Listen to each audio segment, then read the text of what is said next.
देखो carbon, caesium, aluminium and sulphur. तो देखो सीजियम कहाँ बिलोंग करता है, फर्स्ट ग्रुप में, तो on moving down the group यहाँ आएगा सीजियम। और on moving down the group क्या होती है, एटॉमिक रेडियस हो जाती है इंक्रीज, और अक्रॉस द पीरियड क्या होती है, डिक्रीज। तो सीजियम की तो हो जाएगी मैक्सिमम। ठीक है, अब इसके बाद आ रहा है कार्बन, फिर एल्युमिनियम यहाँ आएगा क्योंकि ये बोरोन फैमिली का मेंबर है, और carbon, nitrogen and this is your oxygen, तो सल्फर यहाँ आ जाएगा। ठीक है, अपने को क्या क्या चाहिए, सल्फर चाहिए, कार्बन चाहिए, एल्युमिनियम चाहिए और सीजियम चाहिए। तो देखो सीजियम की तो सबसे ज्यादा हो गई, उसके बाद किसका नंबर आएगा, एल्युमिनियम का। ठीक है, और एल्युमिनियम से कम किसकी होगी, सल्फर की, क्योंकि on moving down the group atomic radius increases. Okay, अब इसके बाद किसका नंबर आएगा, बोरोन का। ठीक है, next is boron, that means this, then carbon. Okay, so last में कौन जाने वाला है, करेक्ट ऑर्डर क्या आ गया, सीजियम की सबसे ज्यादा, फिर एल्युमिनियम की, उसके बाद सल्फर की, उसके बाद कार्बन की। सो the right answer is a. Okay, next question. Okay, electronegativity and atomic radius. देखो डाउन द ग्रुप जाने पर, on moving down the group, electronegativity क्या होती है, डिक्रीज होती है, एटॉमिक रेडियस क्या होती है, इंक्रीज होती है। तो उसने पूछा है डाउन द ग्रुप जाने पर फर्स्ट वाला क्या हो रहा है, डिक्रीज हो रहा है, और सेकंड वाला इंक्रीज हो रहा है, मींस इलेक्ट्रोनेगेटिविटी डिक्रीज हो रही है, मींस सही है। एटॉमिक रेडियस क्या हो रही है, इंक्रीज हो रही है, means this is the correct answer, right answer is a. Now electronegativity तो डिक्रीज हो रही है, सही बात है। दूसरे केस में इलेक्ट्रॉन एफिनिटी भी क्या होगी, डिक्रीज होगी, इलेक्ट्रॉन एफिनिटी भी डिक्रीज होगी। तो ये ऑप्शन क्या हो जाएगा, गलत। Electron affinity and electronegativity same है, ये भी नहीं हो सकता अपना answer. Atomic radius and electronegativity, atomic radius क्या होती है, डाउन द ग्रुप इंक्रीज होती है, और इलेक्ट्रोनेगेटिविटी डाउन द ग्रुप क्या होती है, डिक्रीज होती है। तो ये भी अपना आंसर नहीं होगा, क्योंकि उसने क्या पूछा था, पहले वाला डिक्रीज होना चाहिए, दूसरा वाला इंक्रीज होना चाहिए, बट यहाँ क्या हो रहा है, पहला वाला इंक्रीज और सेकंड वाला डिक्रीज। ठीक है, तो ये ऑप्शन नहीं होगा, ये भी काट दो। ठीक है, option number A is correct. Next question. In general the properties that decrease and increase, same question आ गया ये तो। Next question. The ionic radii in angstrom, okay, of N3 minus, O2 minus and F minus respectively. देखो यहाँ क्या दिख रहा है, ये मेरे को आइसो इलेक्ट्रॉनिक स्पीसीज दिख रही है, iso electronic species. Iso electronic species क्या होती हैं, iso electronic species are those species which having same number of electrons, means same number of electron.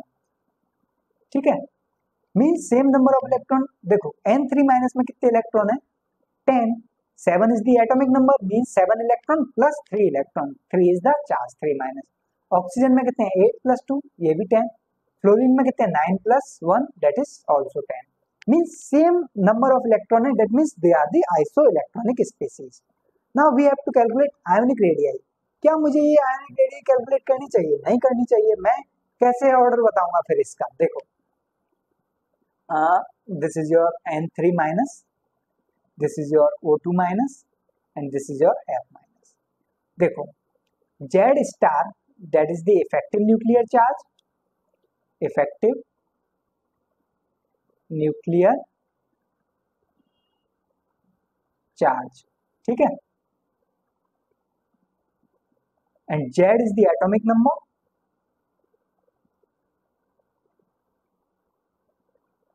and E is the number of electron। ठीक है, तो Z star is equal to Z upon E। ठीक है, ये formula है। तो Z क्या है यहाँ पे, इफेक्टिव न्यूक्लियर चार्ज, और Z is the atomic number and E is the charge. ठीक है, अब देखो जैसे जैसे Z इंक्रीज होगा, Z star increases, atomic radii decreases, means effective nuclear charge और एटॉमिक रेडियाई के बीच में कैसा है, इनवर्स रिलेशन है। अगर एटॉमिक रेडियाई इंक्रीज हो रही है तो जेड इफेक्टिव डिक्रीज होगी, और अगर जेड इफेक्टिव इंक्रीज हो रहा है तो एटॉमिक रेडियाई क्या हो जाएगी, डिक्रीज, मींस इनवर्स रिलेशन है। तो ठीक है, तो हम ऑर्डर फाइंड करेंगे जेड इफेक्टिव का और उसका अपोजिट कर देंगे, वो ऑर्डर आ जाएगा एटॉमिक रेडियस का।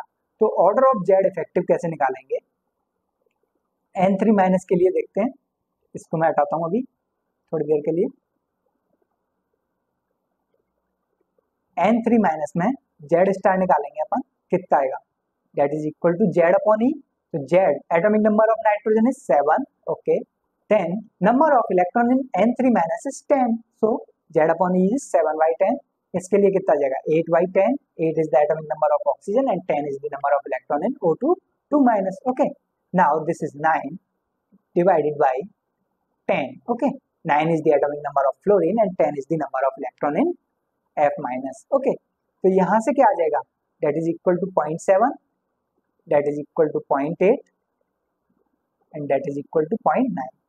तो Z स्टार का ऑर्डर क्या आ गया, Z स्टार का ऑर्डर आ गया अपना N3 माइनस की सबसे कम होगी इफेक्टिव न्यूक्लियर चार्ज, उसके बाद O2 2 माइनस की, O2 O 2 माइनस की, उसके बाद F माइनस की, ठीक है, ये ऑर्डर आ गया इफेक्टिव न्यूक्लियर चार्ज का। अब एटॉमिक रेडियस का ऑर्डर क्या था, इनवर्स रिलेशन था एटॉमिक रेडियस और इफेक्टिव न्यूक्लियर चार्ज में, तो इसका जस्ट अपोजिट कर देंगे अपन। तो this is the order of atomic radius, that is equal to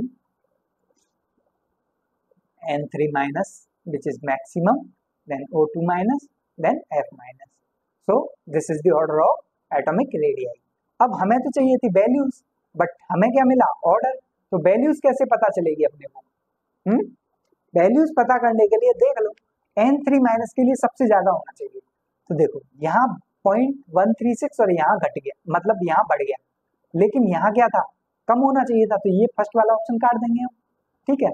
second में इसमें सी वाले में क्या बोल रहे हैं 1.71, ठीक है, सबसे ज्यादा है, उसके बाद थोड़ी कम हो रही है, ठीक है, उसके बाद और भी कम, तो ये अपना करेक्ट आंसर हो गया। ये वाला चेक करते हैं बी में क्या कह रहा है, ये देखो कम थी फिर ज्यादा हो गई, मीन्स ये तो गलत हो गया, चलो हटाओ इसको भी, ये ठीक है ज्यादा है फिर कम हो रही, ये भी ठीक है, बट यहाँ देखो बढ़ गई, तो ये भी काट दो, हटाओ, so right answer is C. Next question, which one of the following alkaline earth metal sulfates has its hydration enthalpy greater than its lattice enthalpy, okay, हमें बताना है किसकी हाइड्रेशन एंथैल्पी ज्यादा है। हाइड्रेशन एंथैल्पी किस चीज पर डिपेंड करती है, चार्ज, और directly proportional to charge and inversely proportional to size. तो देखो अपने पास क्या है, यहाँ देखो आयंस देखने हैं हम लोग को, सबसे पहले calcium 2+, barium 2+ and barium, and this is your beryllium 2+ and strontium 2+। तो देखो बे मग का चर वा, ठीक है, बेमक का सरवा, चार्ज कितना है सभी का, +2 है, सल्फेट को मैंने ब्रेक किया है, ठीक है। अब आयन SO4 2- तो सभी में सेम है, ठीक है, बेरी क्या कर रहा है, पॉजिटिव वाला पार्ट, तो देखो on moving down the group क्या हो रहा है, एटॉमिक रेडियस क्या हो रही है, साइज, मींस साइज ले रहा हूं, साइज क्या हो रहा है, इंक्रीज हो रहा है, मींस बेरिलियम 2+ कैसा है, स्मॉलेस्ट है, स्मॉलेस्ट इन साइज, ठीक है, इसका साइज क्या है, स्मॉलेस्ट है। अगर इसका साइज स्मॉलेस्ट है तो इसके अराउंड वाटर मॉलिक्यूल ज्यादा आएंगे, ठीक है, तो it is surrounded by water molecule more, ठीक है, लाइक दिस वे, ठीक है, it is surrounded by water molecule, that means there is a hydration at greater extent to the beryllium plus, okay, as compared to the barium 2+, क्योंकि इसका size क्या है, larger size है, it having larger size है, तो इसका hydration क्या होगा, कम, ठीक है, तो हाइड्रेशन एंथैल्पी सबसे ज्यादा किसकी हो गई, फॉर बेरिलियम BeSO4 के लिए होगी, so the right answer is B, okay, so the right answer is B। next is next question, ये क्या कह रहा है,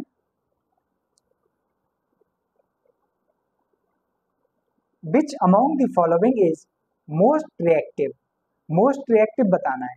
तो देखो ये क्या है, हेलोजन कंपाउंड्स है, हेलोजन्स हैं। तो Cl2, I2 एंड Br2 ये कैसे हैं, नॉन पोलर, ठीक है।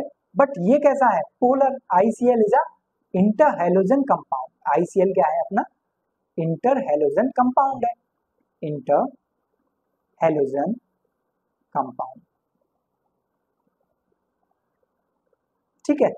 इंटर हेलोजन कंपाउंड है, तो मैंने क्या लिखा, I और ये Cl, ये क्या हो जाएगा, जल्दी से ब्रेक हो जाएगा। मीन्स अगर जल्दी से ब्रेक हो गया तो रिएक्ट भी कर जाएगा।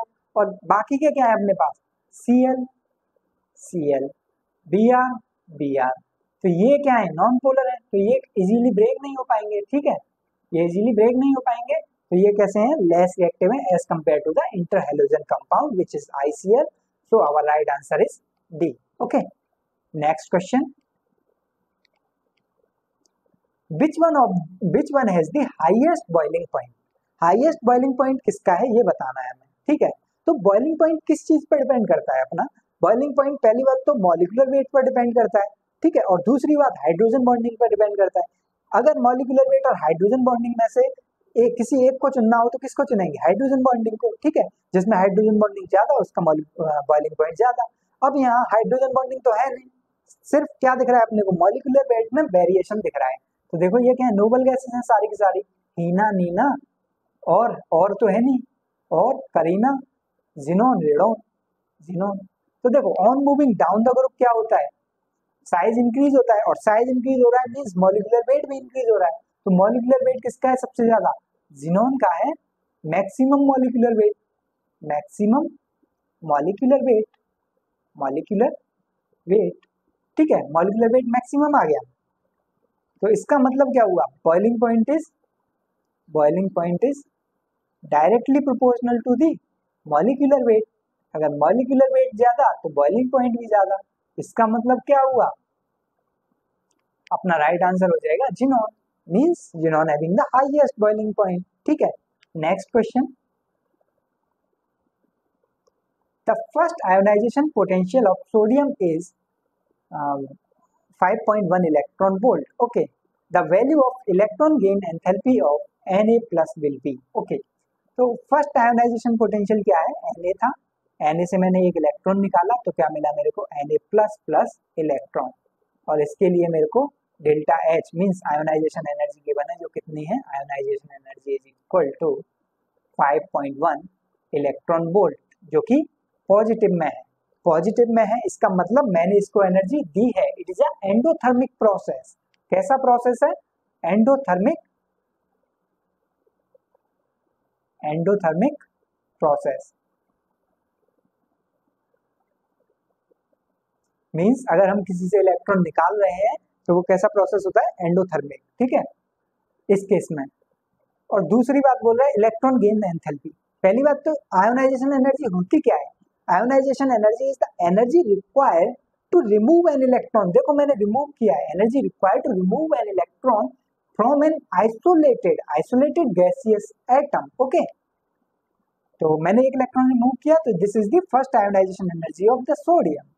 Now the value of electron gain enthalpy of Na plus, Na plus में इलेक्ट्रॉन गेन एंथैल्पी क्या हो जाएगी, इलेक्ट्रॉन गेन एंथैल्पी होती है energy release on addition of electron, energy release on addition of electron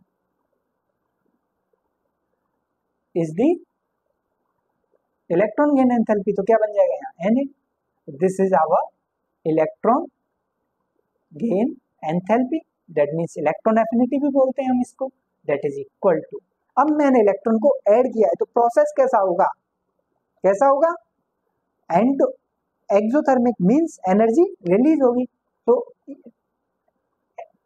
क्या आएगा, नेगेटिव में आएगा, that is equal to minus 5.1 electron volt, ठीक है।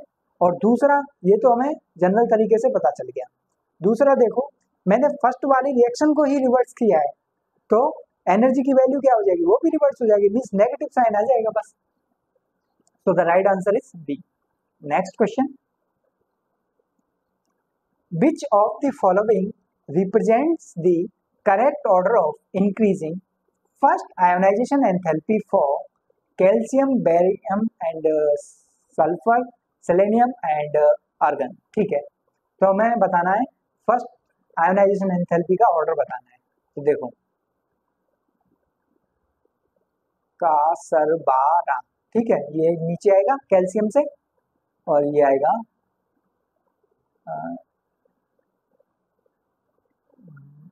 Boron, carbon, nitrogen, oxygen, fluorine, neon.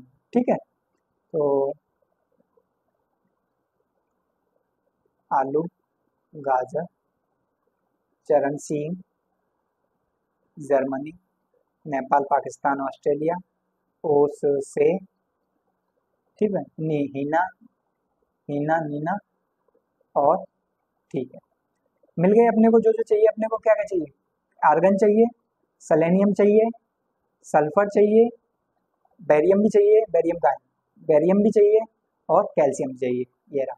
ठीक है, अब इसने बोला है फर्स्ट आयोनाइजेशन एनर्जी का ऑर्डर बताओ। अक्रॉस द पीरियड जाते हैं तो क्या होती है आयोनाइजेशन एनर्जी, इंक्रीज होती है। तो सबसे पहले हम अक्रॉस का काम खत्म कर लेते हैं। ये लो अक्रॉस द पीरियड इसकी ज्यादा होगी, अब इन दोनों में किसकी ज्यादा होगी, इसकी ज्यादा होगी। अब ठीक है, ये हो गया। अब डाउन द ग्रुप जाते हैं तो किसकी ज्यादा होती है, on moving down the group ionization energy decreases, that means तो सल्फर भी ज्यादा होगी एज कंपेयर टू सेलेनियम। ठीक है, अब कैल्शियम और बेरियम में कंपेयर करेंगे तो कैल्शियम भी ज्यादा होगी। तो ऑर्डर क्या आ गया, बेरियम की सबसे कम, फिर कैल्शियम की सबसे ज्यादा, उसके बाद सेलेनियम की, उसके बाद सल्फर की, उसके बाद अर्गन की। अर्गन की क्या है, हाईएस्ट है। तो देख लो ये वाला ऑर्डर किसमें बन रहा है, अर्गन सल्फर, मतलब ये तो नहीं है अपना, argon sulphur selenium calcium barium. So the right answer is C. Okay, तो next question, identify the least stable ion amongst the following. Okay, हमें लीस्ट स्टेबल आयन बताना है कौन सा है। तो लीस्ट स्टेबल आयन कैसे पता चलेगा, तो देखो this is your lithium Li plus, इसकी इलेक्ट्रॉनिक कॉन्फ़िगरेशन क्या हो जाएगी 1s2, hydrogen helium lithium, atomic number है इसका 3। अब 3 में से मैंने एक इलेक्ट्रॉन निकाल लिया तो कितने बचे 2 इलेक्ट्रॉन, तो 1s2। 1s2 is the electronic configuration of lithium plus. Okay, beryllium minus, इसकी इलेक्ट्रॉनिक कॉन्फ़िगरेशन क्या हो जाएगी hydrogen helium lithium beryllium, means 4 electrons plus 1, 5 electrons are there, तो 1s2, 2s2 एंड 2p1। ठीक है, next is B minus, that is equal to boron. Boron का atomic number कितना है, hydrogen helium lithium beryllium boron 5 atomic number, means 5 plus 1, 6 electrons are there, that means 1s2, 2s2, 2p2। ठीक है, अब next क्या है C माइनस, तो C minus के लिए electronic configuration 1s2, 2s2, 2p6 mean sorry 2p2, means carbon का atomic number कितना है 6 plus 1 electron 7, that means electronic configuration 7 के लिए कितनी आ जाएगी 2p3। तो ये मिला अपने को। यहाँ देखो ये कैसा है, स्टेबल है क्योंकि फुली फिल्ड इलेक्ट्रॉनिक कॉन्फ़िगरेशन है, स्टेबल है। ये कैसा है, हाफ फिल्ड इलेक्ट्रॉनिक कॉन्फ़िगरेशन है, स्टेबल है।